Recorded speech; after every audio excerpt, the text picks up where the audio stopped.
তখন তো মুক্তিযুদ্ধের গান বাজতো শুধু আওয়ামী লীগের অফিসে। আপনাদের মনে থাকবে যে জিয়াউর রহমানের সময় বাংলাদেশের ডাক স্ট্যাম্পের থেকে প্রথম বঙ্গবন্ধুর ছবি সরানো হয়। মুক্তিযুদ্ধের স্লোগান জয় বাংলাকে তারা প্রতিস্থাপন করতে চাইছে ইনকিলাব জিন্দাবাদ দিয়ে। কারণ এটাই সত্য যে আওয়ামী লীগ ছাড়া মুক্তিযুদ্ধের চেতনাকে রাষ্ট্রীয়ভাবে টিকিয়ে রাখার কোনো বিকল্প দলের বা নেতার দেখা এই দেশে মেলেনি। আজকে মুক্তিযুদ্ধের বিপক্ষে কারা দাঁড়িয়েছে তাদের দিকে তাকান, কি চিনতে অসুবিধা হয় আপনাদের?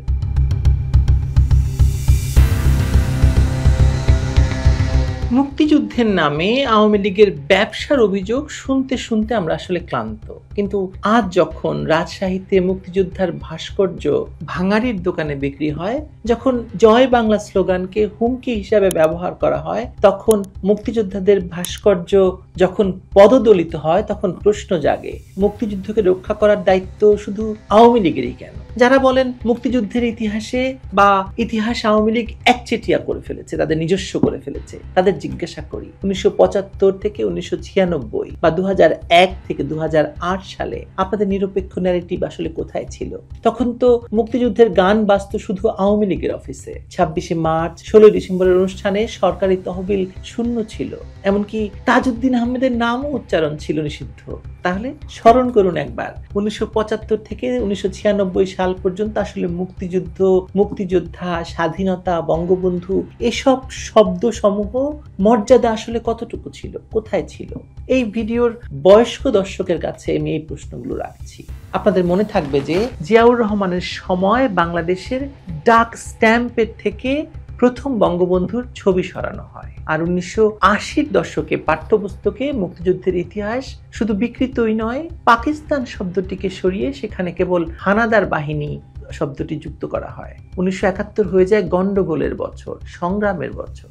জয় বাংলাকে কৌশলে কেবল আওয়ামী লীগের স্লোগানে পরিণত করতে ঠেলে দেওয়া হয় আওয়ামী লীগের কোর্টে। এই সর্বজনীন স্লোগানটি মুক্তিযুদ্ধের সময় সকলেই উচ্চারণ করেছেন, এমনকি জেনারেল জিয়াউর রহমান পর্যন্ত জয় বাংলা উচ্চারণ করেই মুক্তিযুদ্ধে অংশ নেন।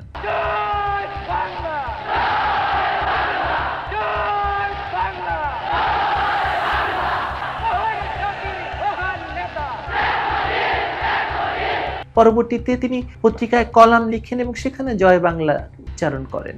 জুলাই জিহাদের পর কি হলো? মুক্তিযুদ্ধকে যতভাবে সম্ভব অপমান করার বিরুদ্ধে কোনো দল বা পক্ষকে সামান্য প্রতিবাদ করতে দেখলেন আপনারা কোথাও? সারা দেশে মুক্তিযুদ্ধের মুরাল ভাঙা সহ মুক্তিযোদ্ধাদের হত্যার ঘটনা পর্যন্ত ঘটেছে। কেউ প্রতিবাদ তো দূরের কথা, একে কোনো বিষয়ই মনে করছে না। বঙ্গবন্ধুকে তারা জাতির পিতা মানে না। বঙ্গবন্ধু সহ মুক্তিযুদ্ধের নেতৃত্ব দানকারী নেতাদের মুক্তিযোদ্ধা খেতাবও কেড়ে নিয়ে তাদেরকে মুক্তিযুদ্ধের সহযোগী হিসেবে দেখাতে চাইছে ইউনূসের সরকার।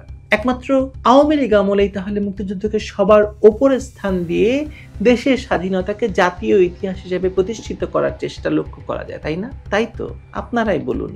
আজকাল অনেককেই বলতে শুনি যে আওয়ামী লীগ বঙ্গবন্ধু শেখ মুজিবকেই একমাত্র মুক্তিযুদ্ধের নেতৃত্বে প্রতিষ্ঠিত করতে চায়। আসলে কি জানেন তো 1971 সালের রাজাকার আলবদরদের উত্তরসূরিরাই আজ মুক্তিযুদ্ধের ইতিহাসকে বলে অতিরঞ্জিত। তারা ভেঙে ফেলতে চায় দেশব্যাপী থাকা মুক্তিযুদ্ধের সকল ইতিহাস, ভাস্কর্য, মুরাল, গুড়িয়ে দিতে চায় যা কিছু মুক্তিযুদ্ধের সঙ্গে সম্পর্কিত তার সবটাই। অথচ এর বিরুদ্ধে মুক্তিযুদ্ধের ঘোষক বলে দাবি করা বিএনপির কোনো নেতার কোনো বক্তব্য নেই। কেন নেই কোনো প্রতিবাদ? তার মানে মুক্তিযুদ্ধের ঘোষক দাবি করা একটি কথার কথা মাত্র, এটি কোনো আদর্শ আসলে নয়। মুক্তিযুদ্ধের স্লোগান জয় বাংলাকে তারা প্রতিস্থাপন করতে চাইছে ইনকিলাব জিন্দাবাদ দিয়ে। কারা? আপনারা জানেন, যা আসলে পাকিস্তান জিন্দাবাদেরই নামান্তর। জয় বাংলা স্লোগান ফ্যাসিজমের, আর পাকিস্তান জিন্দাবাদ ইনকিলাব জিন্দাবাদ মত প্রকাশের স্বাধীনতা। কি চমৎকার লিবারেল রাজনীতি, তাই না? হ্যাঁ, আওয়ামী লীগ মুক্তিযুদ্ধকে দলীয়করণ করেছে, না হলে দেশে মুক্তিযুদ্ধের নামগন্ধ থাকতো না। বহু আগেই এটা উঠে যেত। কারণ এটাই সত্য যে আওয়ামী লীগ ছাড়া মুক্তিযুদ্ধের চেতনাকে রাষ্ট্রীয়ভাবে টিকিয়ে রাখার কোনো বিকল্প দলের বা নেতার দেখা এই দেশে মেলেনি। স্মরণ করুন একটু শুধু। 1996-এ শেখ হাসিনা ক্ষমতায় এসেই মুক্তিযুদ্ধের আর্কাইভ পুনর্গঠন করেন। 2009-এ যুদ্ধাপরাধীদের বিচার শুরু করেন। 2024-এ আওয়ামী লীগকে ক্ষমতাচ্যুত করে ক্ষমতা দখলকারীরাই আবার সারা দেশে মুক্তিযুদ্ধের স্মারক ভাঙে। এখনো তাদের বিরুদ্ধে প্রতিবাদ কে করছে? একমাত্র আওয়ামী লীগের সমর্থকরাই। তবে তারা নিজেদেরকে বাঁচাবে নাকি মুক্তিযুদ্ধ আর স্বাধীনতাকে বাঁচাবে, এই প্রশ্ন এখন মুখ্য হয়ে দাঁড়িয়েছে। তার মানে আসলে মুক্তিযুদ্ধ সত্যিকার অর্থেই আওয়ামী লীগের সম্পত্তি, কারণ একে রক্ষার দায় দায়িত্ব আর কারণে কখনো ছিল না। আওয়ামী লীগেরই ছিল, এখনো আওয়ামী লীগেরই আছে। আজকে মুক্তিযুদ্ধের বিপক্ষে কারা দাঁড়িয়েছে তাদের দিকে তাকান। কি চিনতে অসুবিধা হয় আপনাদের? 1975 সাল থেকে এদের চেহারা আপনারা দেখে আসছেন। এখনো যদি না চিনে থাকেন তাহলে আর চিনবেন কবে? আজ যেহেতু আওয়ামী লীগ ক্ষমতায় নেই, তাই মুক্তিযুদ্ধ, স্বাধীনতা, 1971 সবই আসলে ওই রাজশাহীর ভাঙারির দোকানে শেড দরে বিক্রি হওয়া ভাস্কর্যটির মতো, উত্তরাধিকারহীন, অনুল্লেখ্য এবং ইতিহাস থেকে নির্বাসিত একটি বছর মাত্র।